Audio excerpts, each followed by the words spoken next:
Hello again, everyone. A little update tonight on the installation of the blower line.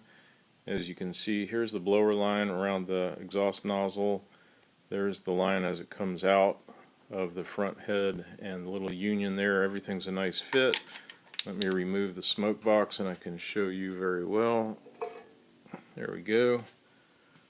Pardon the erratic camera work. Real glad I put that union in there. As you can see, brass plugs, they fit in. I made another brass plug to go in on the right hand side out the back.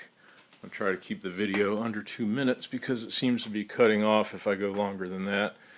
Plenty of 3/16 inch line to connect the blower to the rear steam header when I get it. Here's the other blanking plug, if you will. It's a nice tight fit. There's no sealant holding that on there yet. But that's tonight's effort.